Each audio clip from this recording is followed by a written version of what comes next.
Ladies and gentlemen, we have ourselves a series. Our first best of 3 of the day is knotted at 1 apiece as Kinguin and FlyToMoon are both fighting for their tournament lives, trying to join Optic and Vega Squadron in tomorrow's semifinals. Gentlemen, game 1, I'm not going to lie, I was worried. Kinguin had looked really out of their depth in some of their games this tournament. That game 1 was certainly one of them. Game 2, though, they turned it around. What do you think was the difference for them? Having a Death Prophet to play around is the biggest thing. Get this hero. And not even the Lone Druid. It was 2 heroes with a similar thing. Let's group up, push, take towers. And if we win a fight, you know, we take towers, we take objectives, we get Roshan. So I think having those clear objective takers and heroes that bring the team together is the key factor for them. And Death Prophet maybe in game 2. Yeah, easy execution just overall. Yes. And like in a certain way, you've got Visage that is a similar type of thing where you want to like play around his timings, but they didn't hit those timings when they needed them because of a variety of factors. So yeah, I think going into game number 3, Death Prophet could be another strong pickup for them. Definitely. Yeah, I think FTM should be banning that. Just something that they look very comfortable on. I don't want to harp too much on one player's item decisions because I think he is your superstar, but I do think briefly, right, the Doom Blink Yules build made, I'm sorry, the SF Blink Yules build made him that target for the Doom. Yeah. If he gets doomed, he got taken out of the fight, and he went into Lincoln's plus Hex in the late game. There was no right-click damage from him, and meant that he was the ideal person to be dooming. All right, well, on to our Game 3 draft here. It is all on the line for these two teams. Nothing unexpected so far here in the bans. Same 5 going to go ahead, I believe. Yep. This is the first time that Kinguin are going to actually have first pick, though. So I want to see if they think about taking the Tiny out now. So like Tiny, Tusk, Rubik actually is banned out by them. I think FlyToMoon don't have to ban Death Prophet because they can counterpick with the AA, so they're probably not feeling like it's essential. The big problem last game was Kinguin got the 2 heroes together with second pick, and they did it as a duo.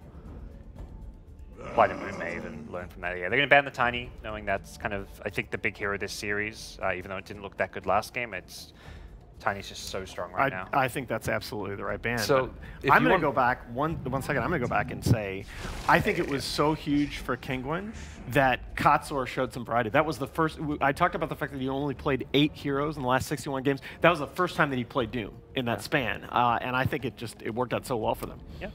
Do you like the AA pickup though, Gabe? Yeah, this is what I think the answer is, like, because now they can't take DP themselves, and so you can pick it. Exactly. It's actually I think a big draft edge that maybe FlyToMoon didn't think of. It's like, you know, if they DP, we pick AA, but it's like, well, what if they AA? You don't really want to Death Prophet into it.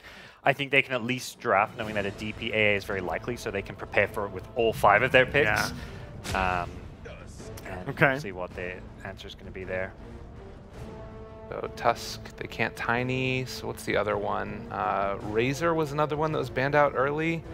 I don't know, like other DP counters. They just get like that flex pick here that could be like the Jakiro is what they were doing. You saw yesterday from Vega. I don't think that's the case, but honestly, I don't think you worry about a DP counter. I'm going to differ with you guys. I just think you give Iceberg another hero that he dominates the lane with, and you concentrate on your execution in the mid game. Because if they don't feed her that triple kill top, I think that DP it just gets blown up by the SF. Yeah, last game was not an out drought by any means. I think that was one of those games where FlyToMoon won the early game. They were probably 60-40 favored. Maybe they just need to play it out and execute better, and they win that game. Kinguin's ease of execution meant that it was a lot easier for them to come back in the game through a couple team fights. I'm thinking about, do they take away the Sand King? No, they're going to go to the Witch Doctor. This is a little bit surprising to me. It's a staple hero for Always Want to Fly. His next most picks hero after Rubik, which again he came in to the tournament with an 11-game winning streak on. Maledict to help burst the DP, which is going to come. I think it was picked up. Surprised. Thinking, what's a 5 that is better than others against Death Prophet, and Witch Doctor Maledict is one of them. Plus Death Ward, there's a lot of damage coming out of the 5 position, which is something not that common. The other thing is it locks down your lanes. Yes. This is like so freaking strong. Like I think that now you don't necessarily have to, like if you take a Gyrocopter now also you could play a lot of like a very fighty style with FlyToMoon. And we did see that pretty much, as you were saying, like if they don't take that bad fight, then things look really good for FlyToMoon. So maybe they just try and play it the same way they did previously. They're not going to have the tiny this time around, but they can play low cooldown game. Are you sure you're a play-by-play caster? You want to be on more panels game? People don't want to listen to me. I want to listen to you, my friend. That was you took the words right out of my mouth. Literally, it's just, and it also frees up the Tusk to do a little more roaming in the early game. Yeah, these lanes are something that Kinguin have to worry about here. Like AA is not going to solidify your lanes as well. If you get ran at with a aggressive dual lane, tri-lane, AA can definitely be bullied. See what FlyToMoon look to do. Imagine a lone druid ban going to be their 5th ban. Now, Saw last game. Interesting that FlyToMoon are the ones taking out the Void, right? You expected, I expected that respect ban possibly even on the other side. Yeah, I wonder if it's a look Kinguin have shown before. Now that's your respect ban, yeah. and I actually thought there was some possibility that you might see, less likely after they took out the Omni, but I thought there was some possibility you might see first phase gyro out of FlyToMoon. Yeah, like a Tusk gyro first 2 or something that could have, I think, worked not bad. So the other one that you got to think about now, Dark Willow. I feel like that could be pretty... Well, I guess no, because you've got the Witch Doctor. Maybe not. FlyToMoon don't want Willow. Yeah. Kinguin could play it as a 4. I think Kinguin's hero they're eyeing off is the Sand King, which is not banned. I feel like Sand King Lone Druid would have made more sense as FlyToMoon's 4th, 5th ban. Well, you can still take the Sand King though. Both of these teams run Sand King primarily as an offlane. Team Kinguin runs it exclusively as an offlane. Yeah, I quite like that. I think Patos, he was my MVP from last game. I think he did the Death Prophet did great, but Patos was the guy who just crushed his lane, had a ton of farm. He's a really bright spot fast in lane. game 1 as well. Yeah, I think right now he's looking like Kinguin's best player. That's not always the case. Like there are times where Exotic Deer just suddenly shines. Same with Nisha, but I think for this series, this tournament, Patos has been their best player. Core Nightstalker. I mean, it looked good in game number 1. I really don't like it as much against the Death Prophet, though. Like, I really feel like they need somebody that's hard initiation to lock him down. You kind of get that with the Tusk, but I think that as the game goes on later and later, that's kind of less reliable, just because of how much movement speed you have and shards being blocked off. I'd look at this as kind of like their Vision hero. We saw how important Vision was in the last game with starting team fights, and I think Nightstalker will give that to FlyToMoon, since they're not going to get it out of their 3 or 4 position, or their 4 or 5 position. Yeah, I just think I think it's a risky thing to do against a team in Kinguin that they like to run Exotic Deer rather in the safe line on those dead lane heroes. So they have a little less to lose from that Tusk Nightstalker aggro duel than teams that would be relying on him as a hard carry. No, that's true, but I think you look at Nightstalker, this hero actually scales very well. He's got amazing talents to be an actual carry and a core. He's got health talents at level 10 and 15. He gets, I think, 50 damage at level 20 if he wants it. So this Nightstalker offlane that we're seeing is often played as like a tri-core type lineup. It's a Vision lineup with a hero that scales very well. The talent point is a really good one. That actually made a big difference for the Death Prophet in the last game too. That she was level 20 for those mid 20-minute pushes and had that plus 500 health talent. It made her that much more effective against the SF. I don't know what I wonder if line for that. Just seems like I feel like they might try and go with an aggro lane with this. Like have that I think line's awful here. I don't know, man. I mean, it's a 5, but it's... I mean, is it a 5? It's a 4. No, it's a 4. I think it's a 4 line, absolutely. It feels to me like this is them saying, all right, we want to try and aggro maybe, or like deal with the pressure that's coming, because they know that the lanes are going to be tough, and like any offlaner that they send is going to get destroyed. So maybe they like say, all right, we're going to aggro into you and contest that lane. And AA does win most tri-lanes, but I don't know.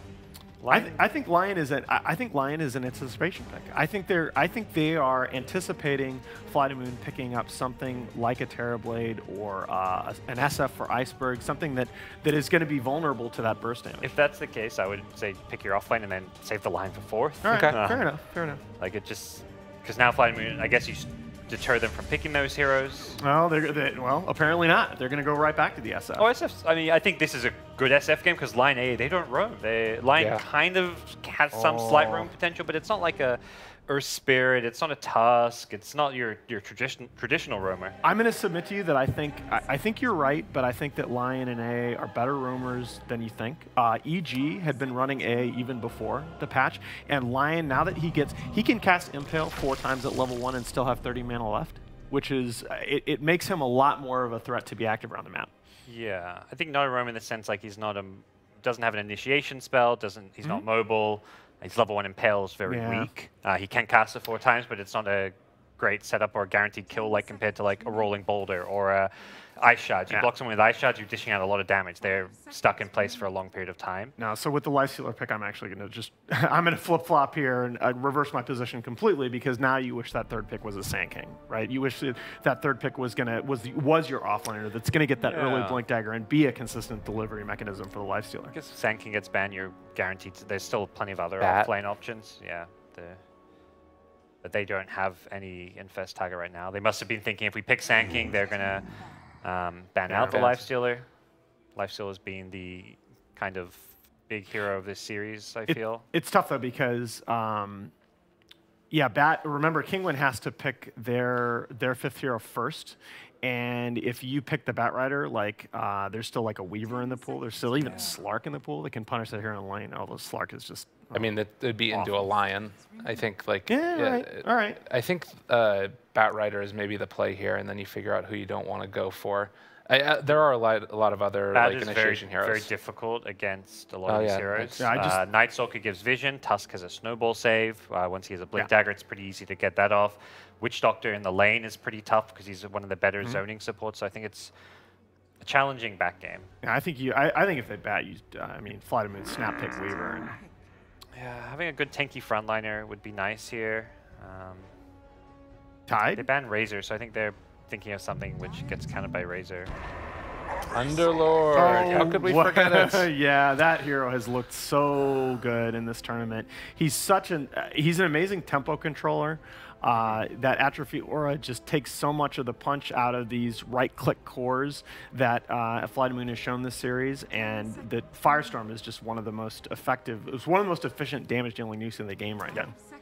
It pairs very well with Death Prophet. You protect her with the damage mitigation. You take Roche very fast with her. You're just a tanky frontliner that can build Crimson, Pipe, Greaves, whatever you want to help keep her alive as well. I don't know if this is a good Underlord game, though. You playing against a Tusk and a Witch Doctor? That lane is going to be really hard. Very tough. What do they want? Terrible. This is what I think Kinguin had this in their head when they picked the Lion, that they were thinking FlyToMoon was considering the Terrorblade. What do you guys think? I read these 2 drafts as pretty even. Definitely. I don't think there's as we saw in game 2, I don't think a draft is going to decide it, how the teams execute it. Like, yeah, you've got a line to do with a TB, but that's not a hard counter by any means. TB can still farm, can still have a good game. Whoever plays their draft better is going to come out on top. All right, but we still have to make our picks. That said, I'm going to start with you. I've been picking on Gabe. I'm going to start with you, Gods. Who do you think? Oh, damn it. I can't just follow Gabe. Gabe's got the last one. You've been the control. I'm going to go with Gabe. He's been right 2 games in a row. I think FlyToMoon have overall looked more solid, and I think Iceberg, the fact he believes in his SF enough that he picks another game in a row really speaks to me that they're still in a good place. They didn't look too rattled by that loss when I saw them backstage after game 2, so I'm going to stick with FlyToMoon. All right. I think I'm going FlyToMoon too. I really don't think it's a good Underlord game. I think he's going to struggle in the laning phase unless they switch things up. But yeah, I think right now, maybe they switch it up and they do like the aggro lane and then it's Underlord versus Night Stalker and then things are better. But yeah, FlyToMoon. I'm going to make it a split panel because I think we saw the Kinguin from a couple of months ago in Game 2, and I think they're going to be back again in Game 3. Regardless, we've got a great game for you, and who better to bring you all the action one more time? Here are OD, Pixel, and Tsunami. Thank you, Nahaz. Yes, a few change-ups here then for Game 3 between these 2 sides. We're seeing this Underlord come through, but little sort of questions and doubts from the panel there on how the Underlord's going to have an impact. And this finisher, again, Silent, going for the Terrorblade, despite there being potentially a few ways for Kinguin already to be able to deal with the Terrorblade. Yeah, in the panel, one of the reasons why they were not encouraging the early Lion pick is because, like, oh, well, you know, it's a great way to discourage a Terrorblade or a Shadow Fiend pick, and then FlyToMoon were like, oh, well, I mean, whatever, we'll just pick it anyway. So didn't really do any discouragement. And I think, in my opinion, throughout the series, FlyToMoon have looked more mechanically skilled on their players, but Kinguin have looked better as a team, which is to say they've won the laning phase in both Game 1 and Game 2, and much like Nahaz said, it seems like a Kinguin from a few months ago with that late-game decision-making. And despite it seeming like a very weird idea to sit around in the trees, they knew that all they needed was one fight. And they won it, And if they can bring that kind of decision making in this game 3, then I think they'll be able to defeat the CIS squad of FlyToMoon. Well, FlyToMoon on the aggressive to start things off once again with this smoke. There's going to be Patos on the high ground that will dispel it. The sharp block out onto Patos. And they are looking to try for this kill. He is pretty tanky though. They do with the full 5-man here, so they'll continue to chase him down, diving underneath the tower, looking for this first blood, and they will indeed get it. As they do share the tanking at the tower there. They will get themselves away. Taking quite a bit of damage though across the board though from that tower. Yeah. The side as a whole, but yeah, I guess it's worth it for the first blood. Unfortunately, it does go to the side of Tusk. I think they were ideally trying to give it to Iceberg, give him a whole bunch of souls, give him a whole bunch of gold, but regardless, they at least take it off the table. And they're sitting around in the mid lane, actually. I don't know if Nisha saw them or not. Yeah, but Non-Grata's TPing away, so... But as you say, they still have the Tusk here. Pretty hard to make something happen though at level 1 between these two, the Tusk and the SF. Yeah. So last time, Iceberg crushed this lane, and we'll see if the same thing can happen. It didn't require that much help from the Tusk either, but it is... Oh, it's Tusk. Chilling touch. Doing quite a bit of a punch here. And in fact, they may just have to kill Katzel. He's up to the high ground. The fair fire will be popped. Is that enough to keep that man alive? Oh, the uphill high miss. Ground. Are you kidding? Again? There we go. They do get it. A couple of uphill misses do slow down the kill attempt from Kinguin, but they are still able to get away with it.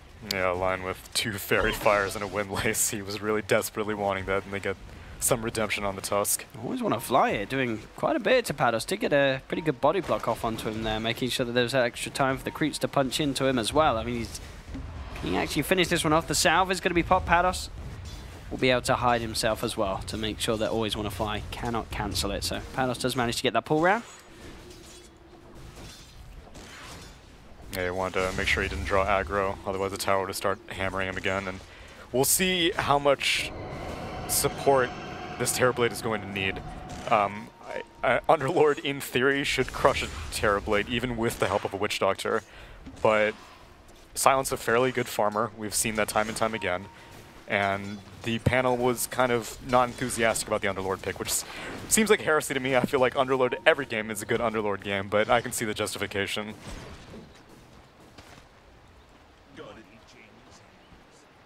So far in the middle lane, we're not seeing that sort of early advantage that Iceberg had in the matchup this time round. It's proving to be just a little bit better for Nisha, which is sort of expected between these heroes. But as we've been saying in the earlier match, we did see Iceberg manage to take an early lead. No Fear comes in with a haste for a bit of harassment. Nisha salves himself back up and will be more than fine. Top lane, a bit of a go here onto Silent. He's got the backup of Always Want to Fly and will be able to get himself away from Patos and Ellie Sash. Kinguin are doing very well. The mid lane was the biggest setback in the previous game, but here it just does not seem to be that much of an issue. Death Prophet evading the first rotation from the Tusk, and that was what gave Iceberg such a good lead. Look to lead in here onto Silent. Silent again being sated by Always Want to Fly as the paralyzing cast comes out, bounces between Patos and Katsu. They know a lot rests on Silent's shoulders, Terrorblade, this game, and so they are confident that Exotic Deer Lifestealer is going to be able to outcarry him, and Nisha's Death Prophet as well, which we saw be a potent late-game force. It's what was initially a defensive tri-lane with the Lifestealer turned into an aggressive tri-lane with the Underlord, and I think that's the right idea. Moving these lanes around forces the FlyToMoon supports to linger up here. I was saying, I wonder how much support this Terrorblade is going to need, and it seems like it's going to need a whole lot. Trying to get involved in these little pulls as well. Katsu on the low ground, trying to stake what he can, but No Fear will be ready to keep his eyes on him. And so the bottom lane matchup as well, looking to be pretty even between the two as they trade farm. See what Ellie Sash and Katsu can do with this there around that 4-minute rune spawn. Is it going to be up towards the top? It is. Ellie Sash will take that regen rune away from any potential mid. Exotic Deer and Non-Grata continue to just trade farm 1v1. 23 for 3 on Exotic Deer, 22 for 2 on Non-Grata. Both hanging at pretty nice uninterrupted time. But Non-Grata, he starts to get a bit more mobile now that it is that first night. We'll see if he can have any sort of impact or if any sort of support backup comes in down on the bottom lane to put some pressure onto Exotic Deer. Mid lane, Elisash is walking into tower range, unfortunately, but trying to go for an attempt as the snowball comes out. He's in a bit of trouble there. Tanking those few tower hits is going to cost him his life. Iceberg does come forward for this. There's the shards onto Nisha to try and hold Nisha away from Iceberg, and those shards will just be enough to save Iceberg. Make sure the Nisha can't chase down the SF. It's almost 5 minutes, so he's going to be able to shrine up. Doesn't have to spend any money on a salve or anything, but again, a solid laning phase coming out from Kinguin, and it's the mid-game dominance that has time and time again set them up for success. It was kind of compromised in Game 1, but solidified in Game 2, and with a fairly similar lineup, this time you've got a Lifestealer instead of a Lone Druid. Still same kind of mentality, the way that Kinguin were playing it, where you're allowed to fight with this hero. And we'll see what kind of build he wants to go for. I think this is probably another Radiance game, seeing as how you're up against Terrorblade, Radiant Solar Crest. Everyone knows how Terrorblade hates building MKB. And they're going again on the Terrorblade. FlyToMoon have got the wraparound though. They're coming in with the counterplay, looking to walk Cat, so they get the Maledict down upon him, snowball straight forward, looking for the Lion. Silent turns with the Metamorphosis. They take down one. Can FlyToMoon get another out of this? They've got the Void Slow onto Pados. No fear, always want to fly silent. Non-Grata chasing down this pretty tanky Underlord early on. Void is up. He needs a couple more hits, but the Hex is there from Katso. Pados is going to be able to keep himself alive for now. Non-Grata still hunting. He's got another Void. That should do it. No, the stick charges. Pados still alive. 2. There we go. Non-Grata gets the kill. Can he get out, though? Doesn't look like it with the cold feet proccing. Nice Shards is going to be put to Katso. Where was he? What was... Sometimes you just feel like skill shotting it. Yeah, he went... That was a 180. Or, yeah, I don't know. He just missed. Missed by a mile. He was trying to no-scope it, right? I guess so. Shouldn't be doing that. Don't get the kill. It's unlikely they would have been able to get the kill on the Nightstalker regardless, even if that Earth Spike did connect, since Tusk was lingering around in the area. But very, very quick movement coming out from FlyToMoon to cancel that, what should have been the kill on the Terrorblade, but he turned it around, and Katsura wants blood still, but Tusk hides himself in the side shop, and he's going to be able to evade it. I'll try and put some pressure up on this lane, but Grata there to back up No Fear and help with this wave coming in. Still 4 for 1, 7 minutes in. Just less than a 1k lead for FlyToMoon. And somehow, despite all this pressure, Terrorblade is still topping the CS right now. He's beating out the Lifestealer, who has had a free lane. He was a 1v1 against a Nightstalker, and now he's a 1v0 as Nightstalker has moved up to the top lane, but Terrorblade is still topping the charts right now. Well, towards No Fear Katso. Let's got the Hex. And the stun does connect, and No Fear gets some time to turn around with the snowball, trying to get himself out of the Firestorm, won't be able to do so. The right click's there from Elisash. They get one. Non-Grata actually came in here towards the line. Will be able to move himself away with the movement speed of the night time. Kinguin able to get a kill back in favor of their own side now again. Bottom lane, space as well for Exotic Deer. Cleans up the tier 1 tower nice and early on his own. Yeah, no one's really willing to go down here, and Kinguin are doing a great job of drawing so much aggro to the top lane. It's not getting as many kills as they want on the Terrorblade, but the trade-off is Exotic Deer is free farming. And so, if you can't get kills, at least guarantee that your core is going to be able to outpace the Terrorblade. And Nisha, again, has done far better this laning phase than he did in the previous laning phase, so he's going to be able to activate much earlier on as this Death Prophet. That certainly is the worry, because we saw what he was able to do when he had a bit of a slow start. But mid lane, he is going to get gone upon here. The rotation comes in from FlyToMoon. Non-Grata and No Fear setting up for Iceberg to get the damage done with this double damage rune. But now the counterplay comes in from Katso. He has the stun and a Hex out onto the SF. They'll take down Iceberg in return. Non-Grata's trying to dive here to look for Katso. Katso juking around the tree line. Can Non-Grata find him? He cannot. He's got to get out of there. So they may have lost Nisha, but Kinguin are at least able to make sure they bring down Iceberg as well in return. Still though, No Fear looking to dive in onto Cat, so Cat's going to be able to turn and stun. Does get the vision for Non-Grata to come in with the Void, finish off the Lion kill, but it looks like it should be another 1-for-1 trade. No Fears trying for the TP out, but he's not going to make it. The damage too much from Pados as he cuts down the Tusk.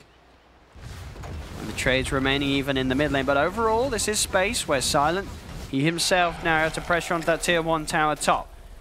Non-Grata's going to be chased down by Exotic Deer. The phase boot, so should just have the favorable movement to get away, and he does. Non-Grata keeps his distance.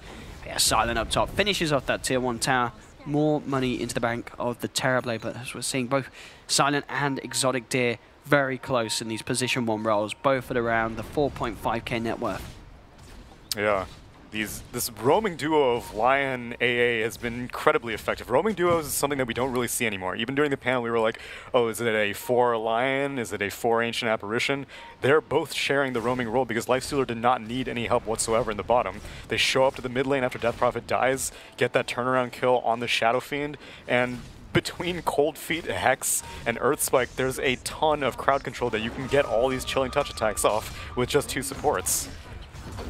And Kinguin will now get the tier 1 tower top as FlyToMoon looking to focus elsewhere again themselves, trying for the trades. They're down on the tier 1 bottom lane. Mid lane is also getting pressured in by Kinguin. Yeah, Exorcism activated. Silent does decide to back away as he has no interest in trying to hold off a push on his own against an Exorcism. Lifestealer making progress towards that Sacred Relic, and still don't know what Iceberg's going to be going this game. This game, I don't think there's a... Oh, mid lane. So they're going to catch anyone, no fear. Doesn't quite get the shard control onto Ellie Sash. The tower does go down, but they will at least find the deny there mid. So I don't think this is a Blink Yules game for the Shadow Fiend at all. You've got to deal with Rage. Already the Yules on the Death Prophet proved to be too difficult for Iceberg to deal with, and you've got instant Hex on Lion to discourage that. So you'd need Blink, Yules, BKB before you can really solo kill anyone. So this time, going to take the more conservative approach, I'm guessing. Whether that means like a Pike or a Saint and Yasha, that's up to him, but it shouldn't be a magic damage. Oh, I see the Yules in his quick play. Is he doing it? He is still going for it. I mean, Yules is okay by itself, but then like you have to lean into the Blink, and I don't think this is the game for it. We'll see. As you say, last game it didn't quite cut it at the end of the day, as they did lose that one. But as the panel said, you know, Iceberg obviously wanting to try and prove something here, going for the same hero, and is at the moment looking to go towards the same Yules Blink build. We'll see if indeed if he can make it work this time round. Mid lane Silent, planning to step up towards the tier 1 tower, pots the Metamorphosis, has the backup from the team, but Kinguin not looking to answer at the moment. They themselves just looking for the trades. They have the wave pushed in up top and are pressuring the tier 2 tower off FlyToMoon. As FlyToMoon will find the tier 1 mid. And they want to start a fight, it looks like. They are going to come forward and at least always want to fly, start to slow them down with the paralyzing cast. The rest of FlyToMoon heading up here. The tier 2 tower falling incredibly low. I mean, Exorcism has a lot of time still. It does indeed. So Kinguin can stand their ground, look to finish this tower. They'll try for a deny, and they will find it. And Pados immediately looking to rip them out of there, back to safety. Nice, Earth Spike. And they'll get out of there, no trouble whatsoever. So they get the tier 2 tower to get out. Iceberg, wow, he gets very, very low to that Firestorm, but there's no Ice Blast on him as Ellie Sash is not level 6 yet. There is a global coconut. Does end up bouncing across. Nice little present there sent over towards Kinguin from FlyToMoon. I guess the one pro of going a magic damage oriented Shadow Fiend is that your Terrorblade is already going to get countered out by the evasion of the Lifestealer. He's going to be going that Radiant Solar Crest. So right click is maybe not as powerful against the Lifestealer as you would like it to be. So kind of makes you want to lean towards going magic damage, but still you've got to deal with the other 3 heroes canceling out your combos, canceling out your raises. You got Silence on the Death Prophet. It's very, very difficult to do, but as we said, Iceberg's a highly mechanically skilled player, so if anyone can do it, it would be him. Grotto, no fear. They found Catsalt straight away. On top of the Lion. I'll take him down. No response really from Kinguin, and we'll have to just let the Lion go. As Pados continuing to do what an Underlord does, just shoving in these side lanes, making sure that there's always at least one wave heavily over the side of FlyToMoon's half of the map. Yeah, Dominator's completed on him, and he's working his way to the pipe, so you often have multiple methods of skilling up the Underlord, or building the Underlord. You can go the Crimson Guard, you can go Greaves, you can go Pipe. Ultimately, you go all three, but which one's first is up to you. This time, he knows that his Lifestealer does not really need that much right-click mitigation, seeing as how the Shadow Fiend's going Magic, and the Terrorblade will be countered by the Radiance and the Solar Crest, so might as well go for the Pipe to counter out this potential. There's poor Lion. There's a double damage Night Stalker jumping across the trees to look for a solo kill. Absolutely terrifying there for the line. I think one of the reasons why some of the panel were a little skeptical about the line pick, it does sort of suffer against these sort of big, beefy roaming heroes. And bottom lane, Iceberg. Yours. Catch out Ellie Sash, cancelling the TP and taking the kill. I feel like I've seen that movie before. It was certainly one thing that the Yule Scepter build helps you get done. Killing off these ancient apparitions. Exotic Deer.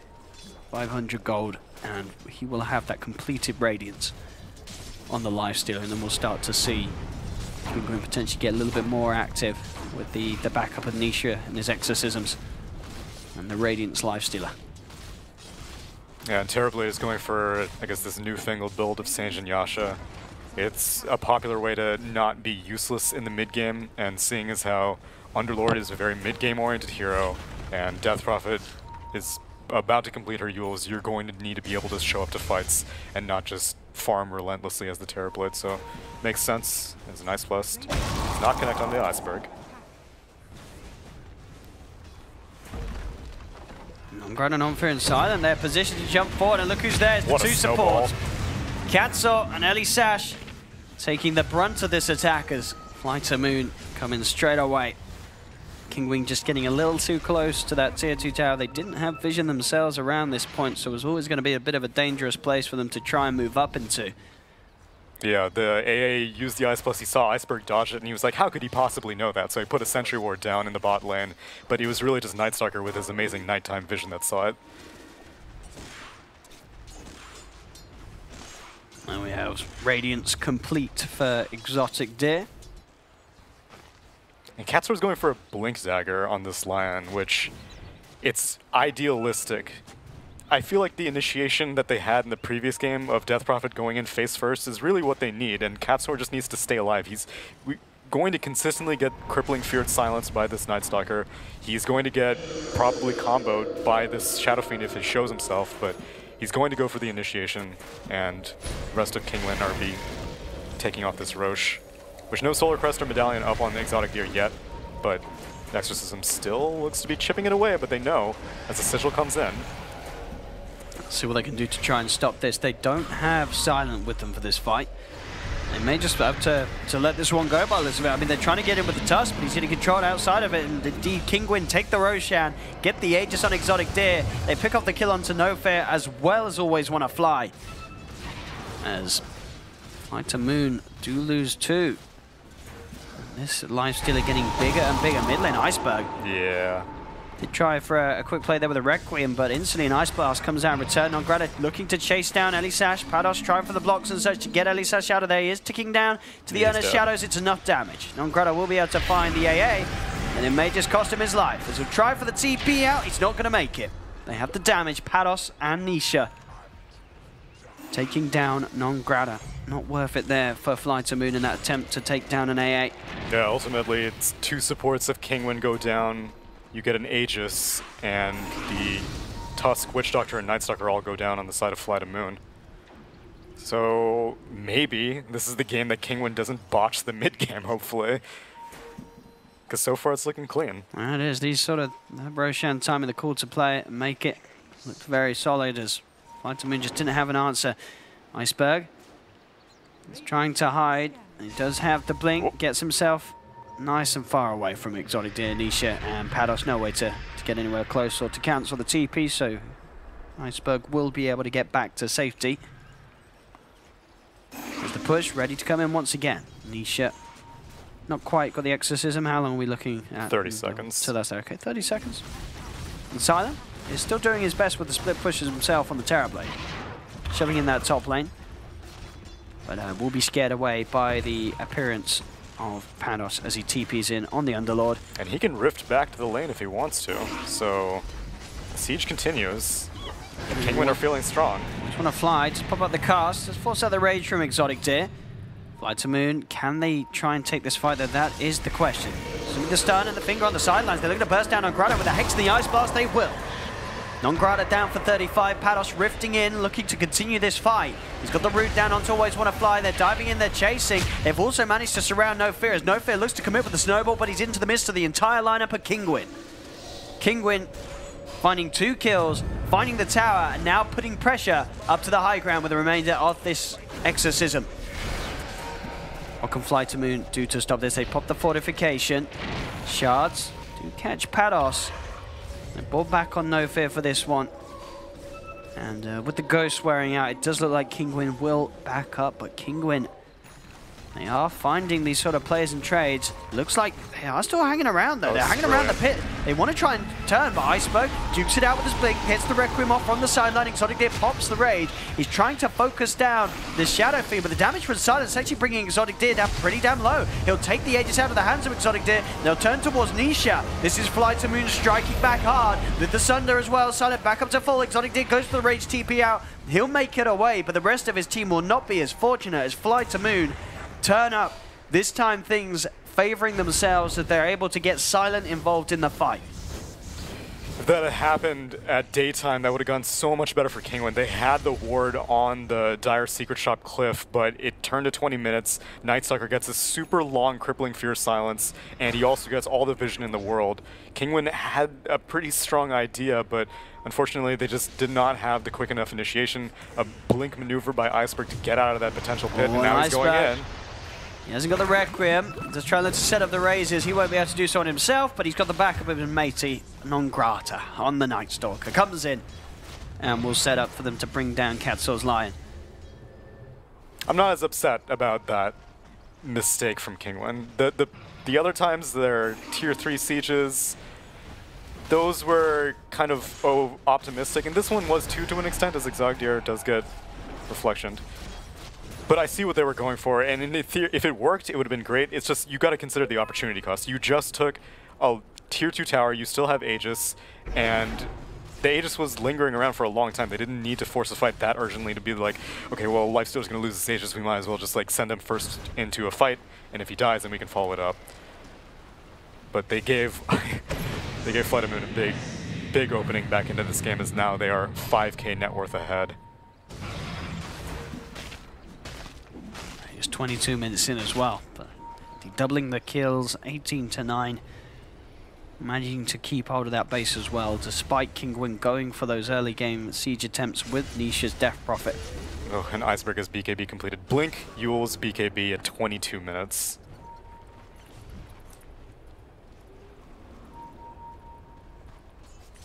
Him and Silent looking he very sees big. Katsor.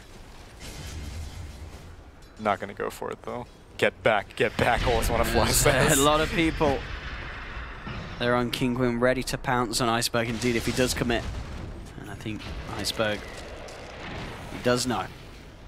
Everyone in this game knows what Iceberg wants to do.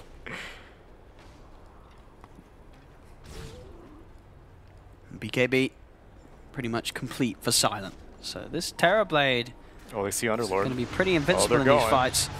He's got the Requiem, but there's the cancel there, straight away with a Hex. Snowball comes out for No Fear. We'll be able to dodge the Ice Blast, find him sometime, but there's 5 members of Kinguin here. BKB gets popped by Iceberg, he's going for the Requiem. The Exorcism is beating him down, he's trying to run himself away, he's got a double kill. Can Iceberg get himself out of there? He's going to have to blink up in a second, and he can. Straight up to the high ground, Iceberg is out. Same can't be said for No Fear, but it does force Kinguin to use the Exorcism. I think FlyToMoon will certainly take those sort of engagements. They're even getting a decent amount of pressure onto this tier 2 tower top. Fortification will come through, so Kinguin do hold on to it. But again, it's these fights where they're forcing Nisha to pop the Exorcism. Sure, Kinguin, they got the tusk, but they lose 2 themselves, and they're not getting any objectives with this use of the Exorcism. Yeah, it was optimistic to go for that Requiem combo on Underlord when you know that Lions are around. I don't think that FlyToMoon knew that Katsor had Blink completed on the Lion. No, he'd only just got it. Yeah, so that took him by surprise, but if that's the debut, then I guess you take it. BKB was activated afterwards, and the Requiem ended up cutting the damage, and so Iceberg was able to get out alive, and Exorcism was spent, and Terrorblade was farming the entire time. These two called Silent and Iceberg in prime position to carry this game. Yeah, and it ended up working out that Silent went for the greedier build. He went for the Manta style as opposed to the Saint Yasha. He saw that Kinguin were constantly grouping up as 5, and he was like, my best way to be useful to my team is to split push, and Saint Yasha does not really help with that. Manta style is infinitely more valuable, so he went for that, and now it's worked out because he doesn't have like a empty slot of a Saint Yasha. He's able to scale much better, and that's why he's more eager to go for this MKB at this stage on the Terrorblade.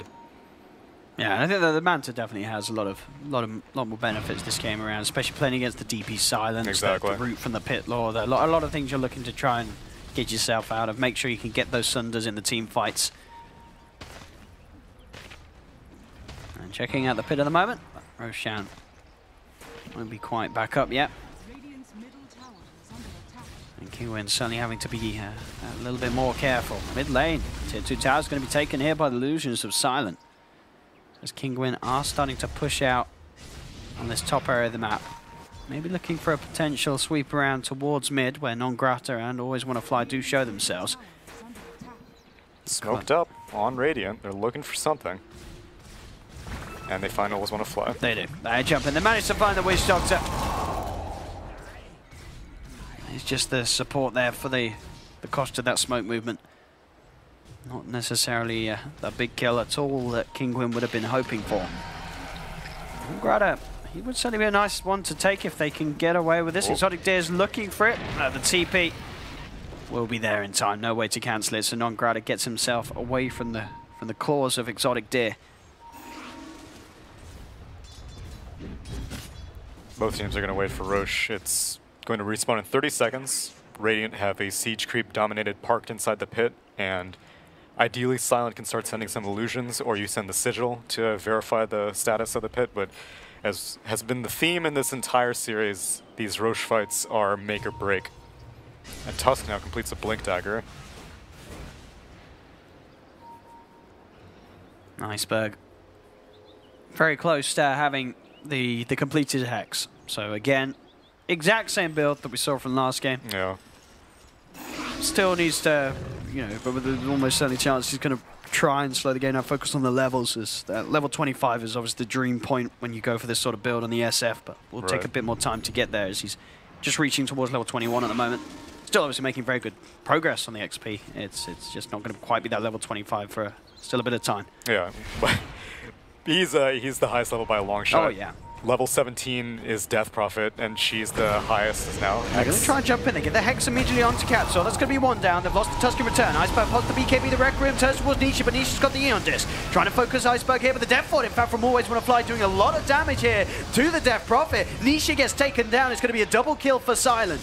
Still, this Silent and Iceberg duo core absolutely alive as they'll look towards Exotic D. Goes to the Rage TP.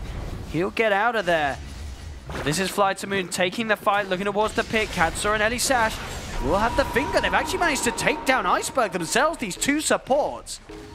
So a big kill actually regarding the overall sense of the fight. That's actually going to stop FlyToMoon from looking for Roshan there. That loss of Iceberg's life, that sort of just threw it all up in the air. He apologizes for that one.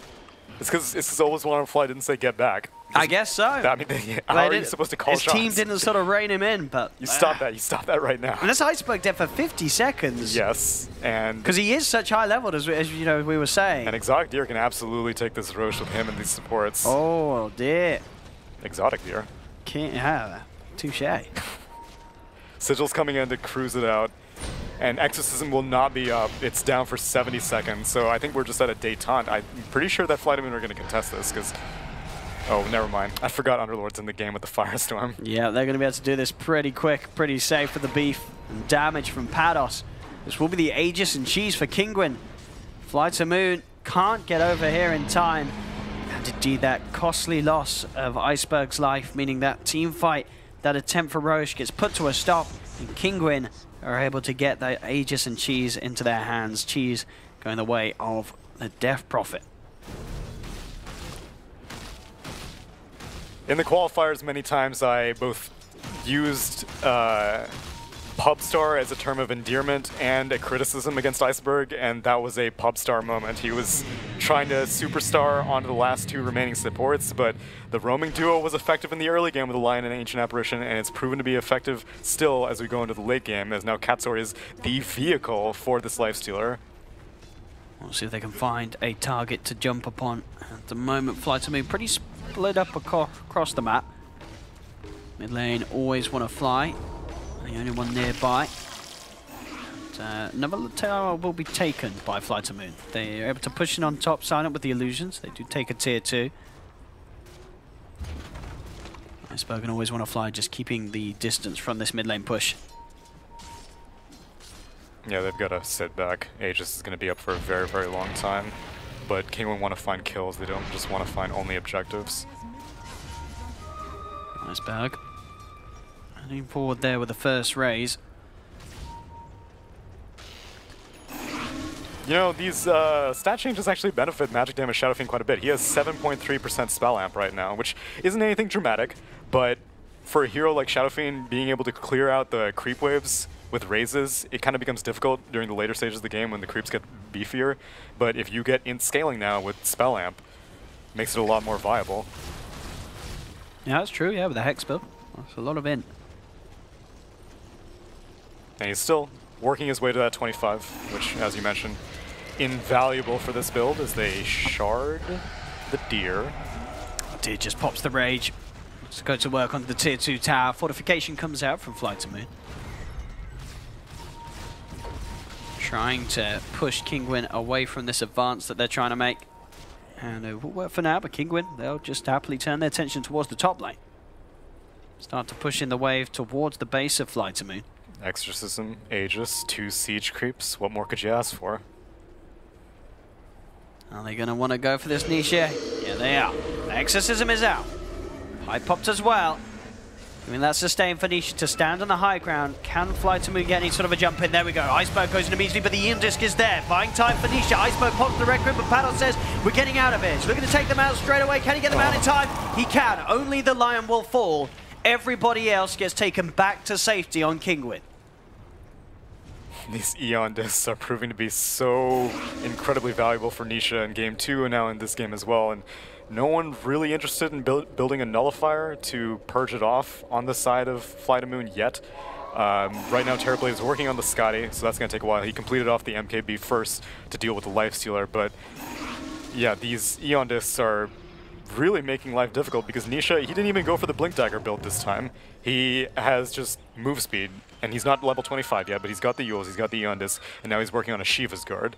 So if you've got an Underlord behind you, there are very, very few ways you can shut down and kill this Death Prophet before she gets siphons off, because you've got to deal with the Pipe Aura, you've got Greaves completed on the Underlord, and obviously the main thing, which is the Eon Disc. Yeah, very, very overall sort of clutch disengage there off the back of Patos. And well, as we've been mentioned, just lots of ways to keep one another alive. Still, FlyToMoon do hold the lead this game. Silent and Iceberg, they're just still really are that step ahead in terms of farm. But again, we sort of saw that in Game 2 for the most part, and it just didn't seem to matter. It sort of seemed to be net worth on heroes that just couldn't get nearly as much done as the team as a whole, the Kinguin have. And this time, in theory, their carry potential isn't as strong. The Terrorblade is stronger than the Lifestealer. Yeah. But the Night Stalker is not as strong as the Tiny.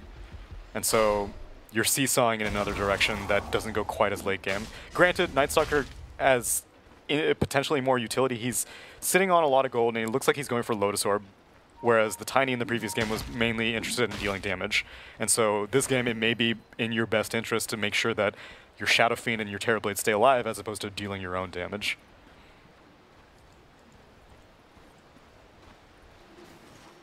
I still have this Aegis on Exotic Dip. Do you? Oh, No, you don't. Literally as I said. Thanks, Ice Rock. You still got the cheese on Death Prophet. How about that? There we go. There we go. An Exotic Deer looking to gear up into the Bloodthorn.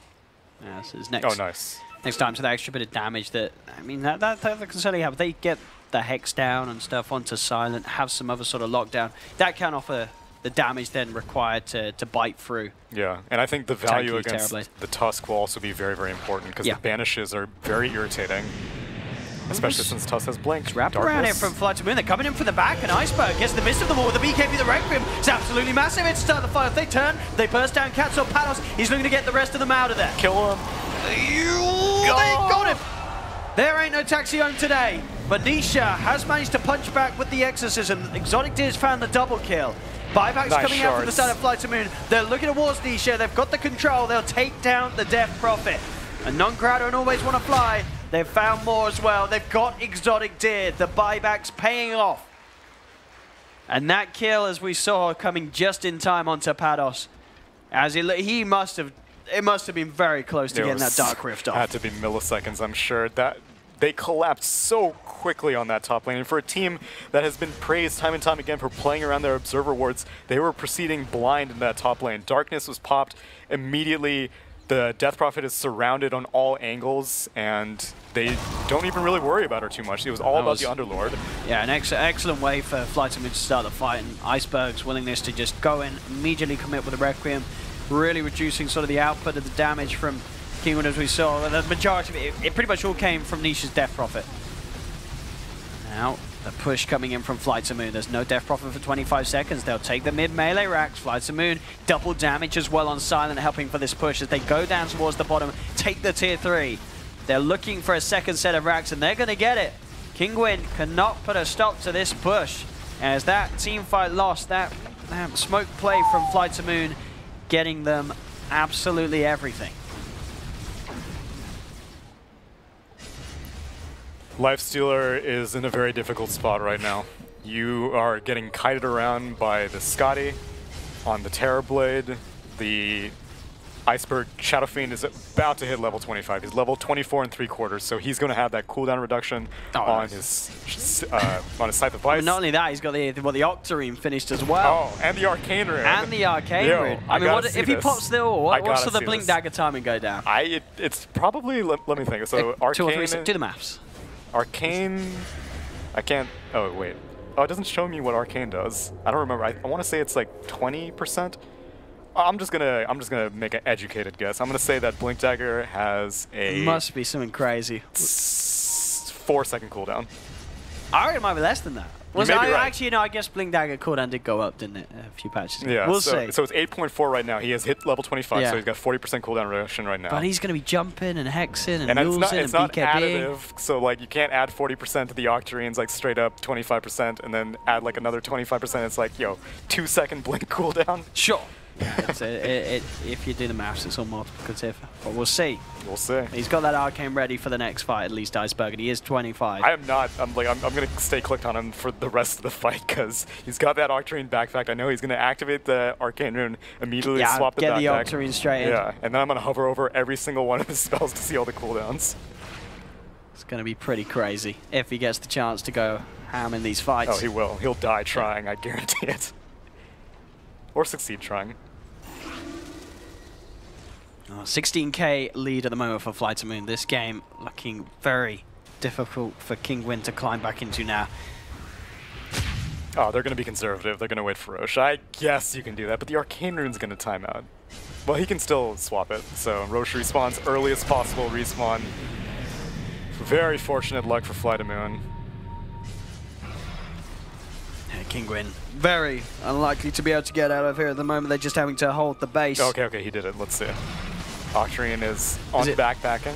What do you want to know? I don't know, any cooldowns. What are we seeing? Blink Dagger's 3.15 seconds. 3.15 second Blink Dagger. Sheep Stick is 5 seconds. It's a 5-second cooldown on Sheep. Activating WTF mode. BKB is 15 seconds. Requiem. 5-second Hex. 5-second Hex. And a 2.25 second cooldown on Raze. Not to mention that all that stuff costs way less mana with the Arcane Rune right now. I mean, the mana is not an issue at all now.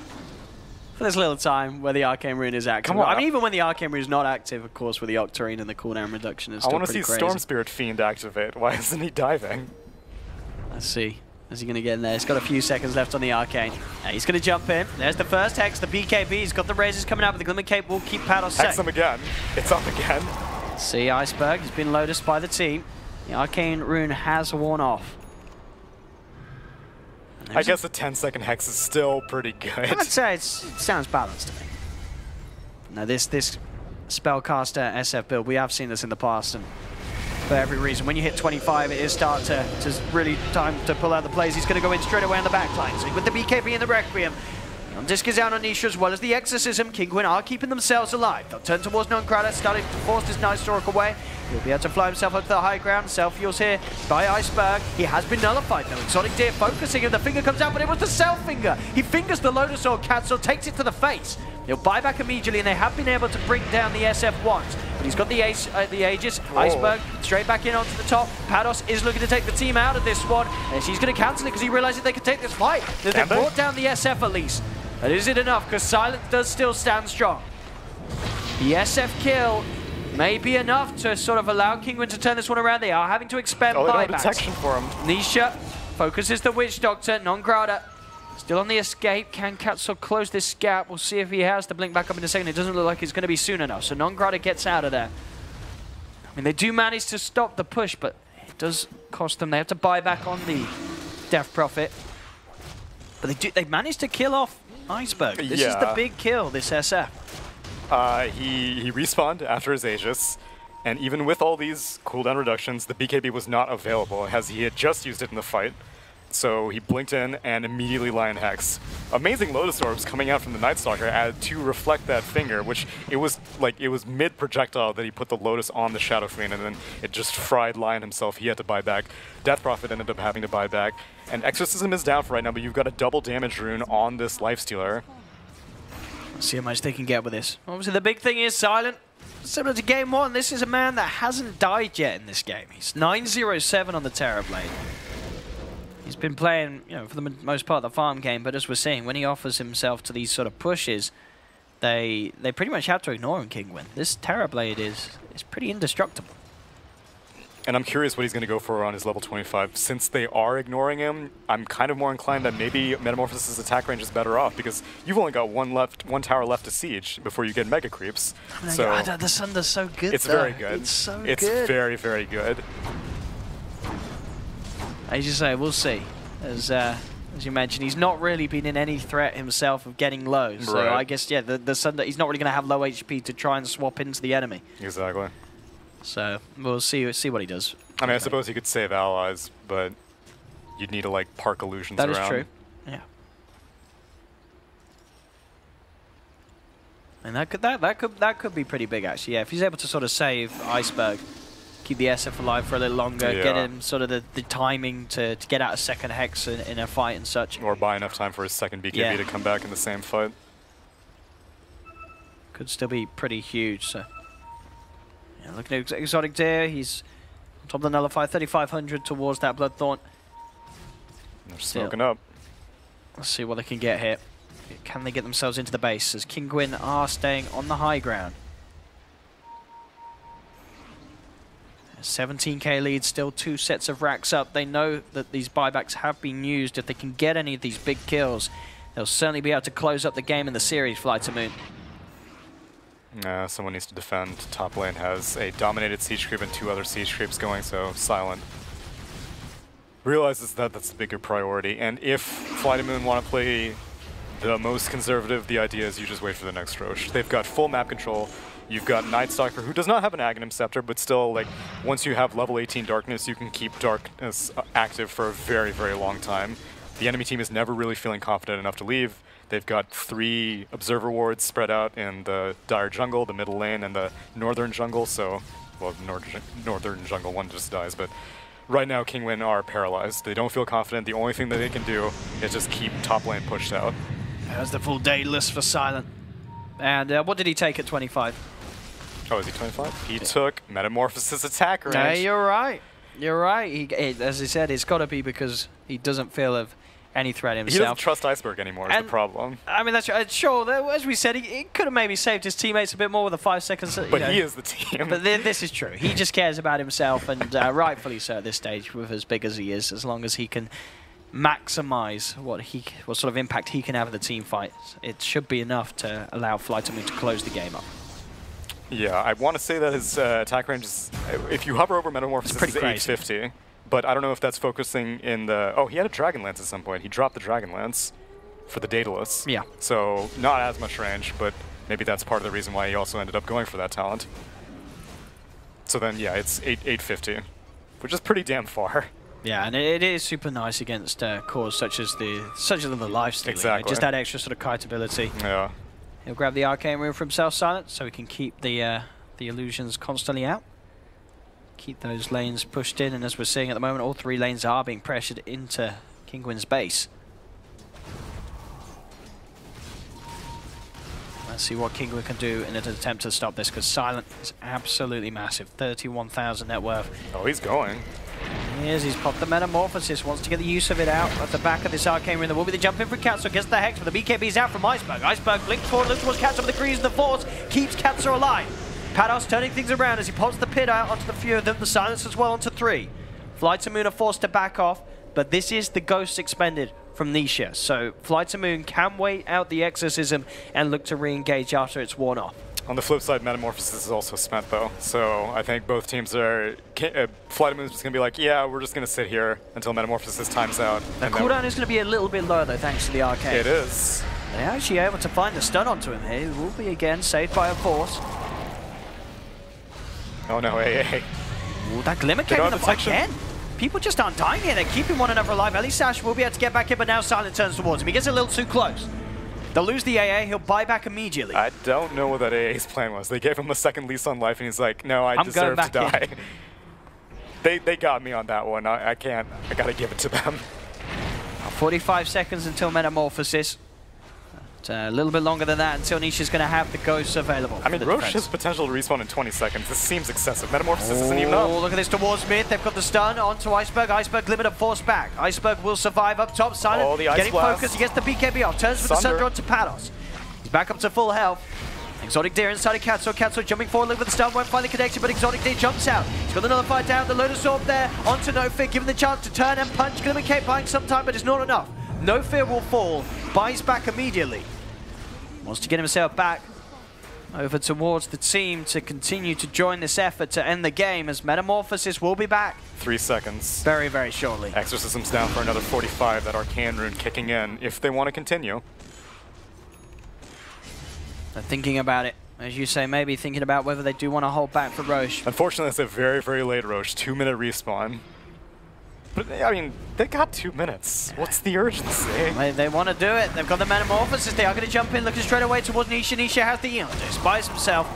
A few moments of safety. Katsu falls forward, but the Snowball's going to be there with the counterplay. They've lost the line. Katsu falls down. Exotic Deer focusing down on Grana with the nullifier. Takes down one, but on the high ground, Silent stands his position. Punches into them. The Crimson Guard is not enough to keep these cores alive as they've lost Nisha. He's down for 2 minutes. No buyback. Pados as well, accepting his fate as it seems.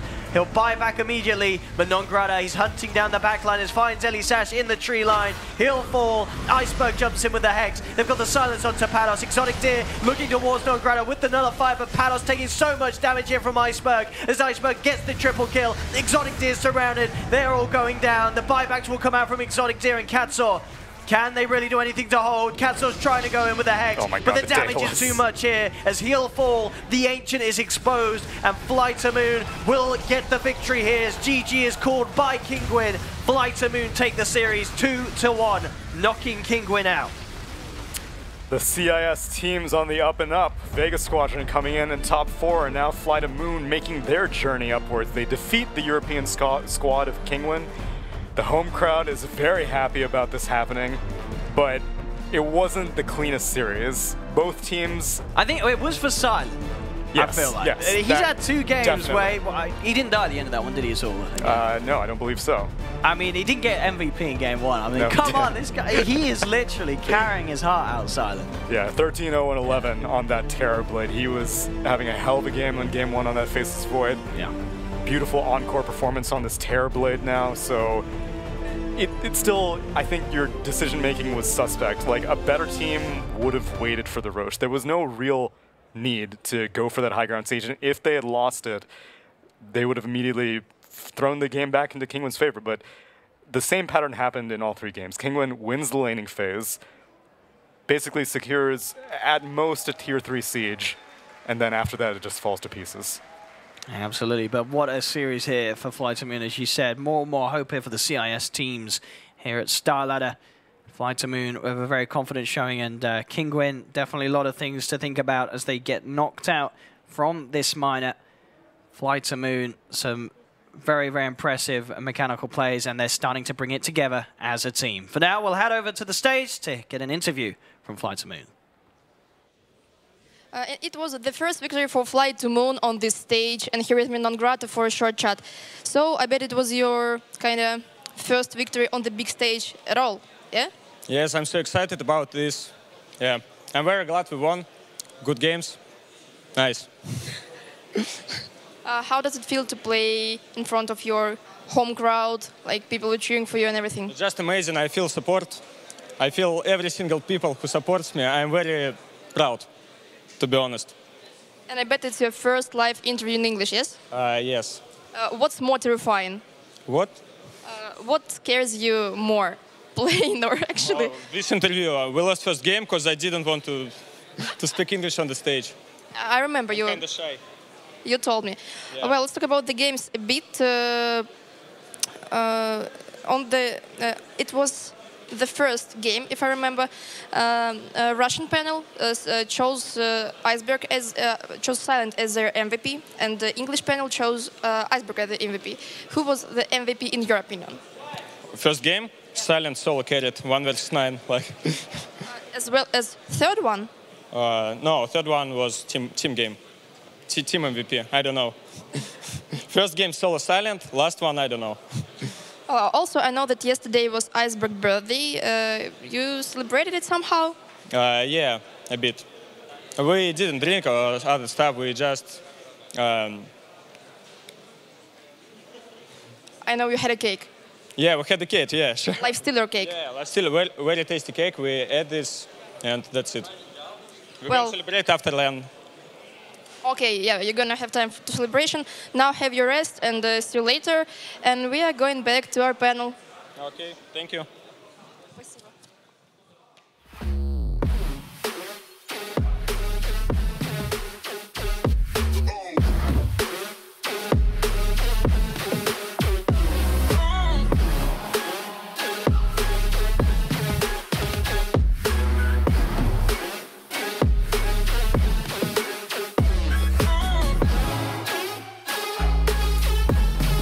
Well, the cake is not a lie, as the 22-year-old offlaner Nongrata and his team FlyToMoon are moving on here in our tournament. Kinguin, unfortunately, the Polish squad are going to be the first ones sent home, bringing back in our panel here. I thought the laning phase was fairly even there in Game 3.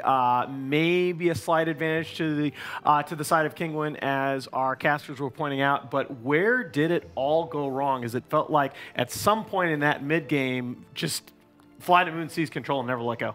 He tried to force high ground a bit too much. Like, it was kind of this, like, let's just barrel down a lane, make themselves very visible, and it just kind of allowed FlyToMoon to get perfect initiations off. Like, they smoked it around that top T3 tower push, where the T3 tower goes down eventually, but they lose like 3-4 hers in the process. So I think FlyToMoon played around the exorcism cooldown very well, and just, yeah, that to me was the big thing. Yeah, I completely agree. And I think that I think people were touching on it earlier, that the SF build felt a lot better this game than it did in the previous one, because you do have a lot of ways to, like, the TB makes up for it with his physical damage. And he wasn't getting doomed. Exactly. He was not getting doomed. Yeah. Suddenly it's all good. Yeah, so I liked it a lot more. I did really like the laning stage decision that Kinguin had, though, and it felt like it was maybe going to be able to carry them forward. We saw, like, the AA and Lion run up there with the Underlord Underlord, and it's a ton of magical damage, right? And you have this Terrorblade that is very susceptible to that. He just gets punched in the face, a Firestorm on top of him. It's hard for him to deal with it. So that, to me, felt really cool, but they weren't able to convert afterwards, and TB just got too big. Yeah, we saw the pros of the AA Lions support duo when they get these 2 ranged hero chilling touch. They were killing the Tusk several times. They went top and were putting a lot of pressure on, but then you saw the major weaknesses was that they didn't really have a good initiator. Late game fights, Lion had to blink in the start of fight, and he'd blink in and then try and Impale or Hex, and TB would like Manta or something. Lion would just instantly melt because he's a Lion, you know?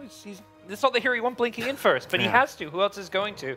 And that support duo with an Underlord was just not really sufficient. I'm glad that you guys both brought up that support duo of the AA and the Lion, because I felt like the game turned around in the second night time. And it so often does with the Night Stalker.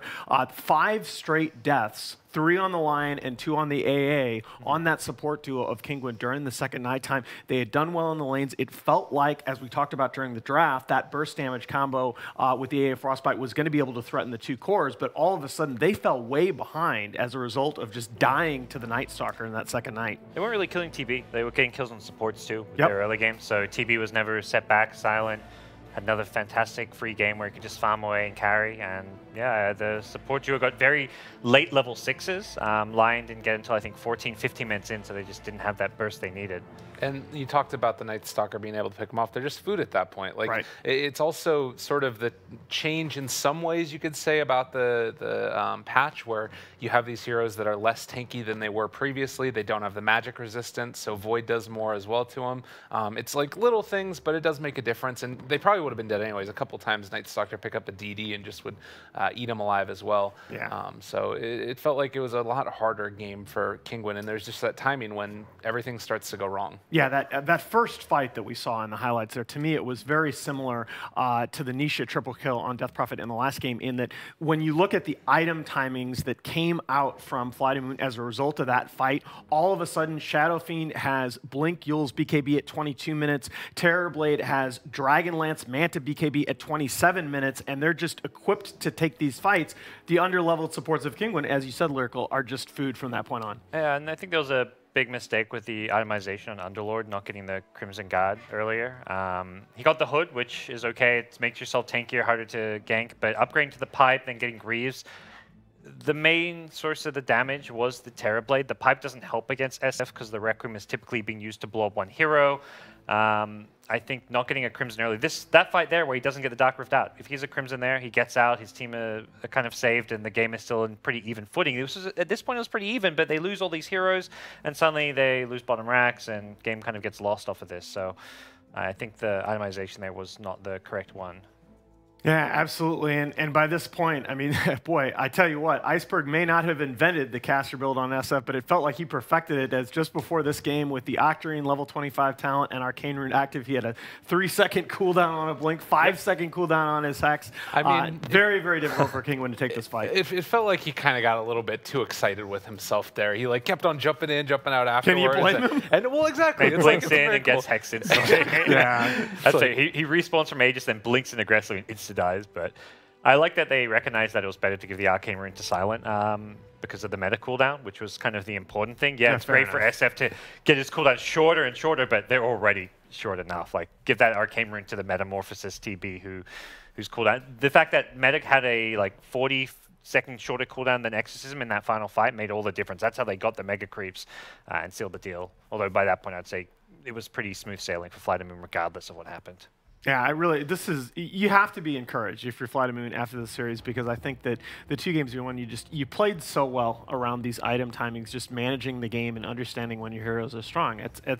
These are veteran players, and I think Nungrata stepped up as well in his debut on the big stage here at LAN. What a freaking guy! Like, you see them in the player video as well. He's walking into the stadium with Dendy, Universe, and who's the other one? Zai that's in there as well. It's like, you know, he's walking in looking like he belongs there, and now showing up on the area. He's a very charismatic little guy. I love him. Love it. Well, let's see who our algorithm here. We got blamed for picking the wrong MVP in game 1. But Silent was our MVP as well, for the record. Absolutely. We were all about the Silent 1v9 Void in that game 1. And there you see, that most of that damage, of course, on the Terrorblade is coming in near the end of the game, where Iceberg Shadow Fiend really did carry them. He didn't really say an MVP for game 3, right? He said he wasn't sure. Yeah, I think you take. I honestly think you take your pick. I give it to Silent again. I mean, the hero damage. He didn't die a single time. He played perfectly. Yeah, I think so. I will differ from you. I'm going to go Iceberg again, just because I think it takes some pretty serious stones to double down on the caster build on SF and just play it so well. Yeah. That's definitely a good confidence boost when you can bounce back and just say, we lost to this hero, but I believe in it. I believe in my own ability. Pick me in it again, and To me, it's kind of a toss-up also between No Fear. I feel like he played so well on this Tusk throughout the series, really. So I feel like going into the next series, VGJ Thunder might decide to ban out that Tusk against this team. And there you go. I think in your opinions, the algorithm got it right. Maybe a little payback there from game 1. Silent, 0 deaths in the 2 wins for his team in the series. Damage share. He did half their damage, and also he did more than 75% of their siege damage. He was often a lot. He really, and I really like, again, the casters talked about it toward the beginning, but the decision to go Manta style as the second item after the Dragonlance to establish that split pushing potential around the SF already having the team fight. Yep. Just very well-oiled machine. The other thing, if teams are going to be going the Radiance Lifestealer build every single time, they got to ban out TB, because I'm sure a lot of that was also reflection damage with the Radiance being thrown back on the enemy team as well.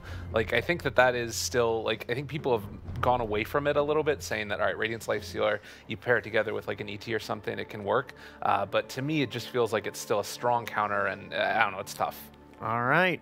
Well, our first best of 3 series of the day is in the books here on day 3. We have 3 more yet to come, and if FlyToMoon winning is an appetizer for our partisan CIS crowd, we've got the main course coming up. Stay tuned. We're going to take a short break and come back. Na'Vi will be facing off with SG Esports in our second series of the day.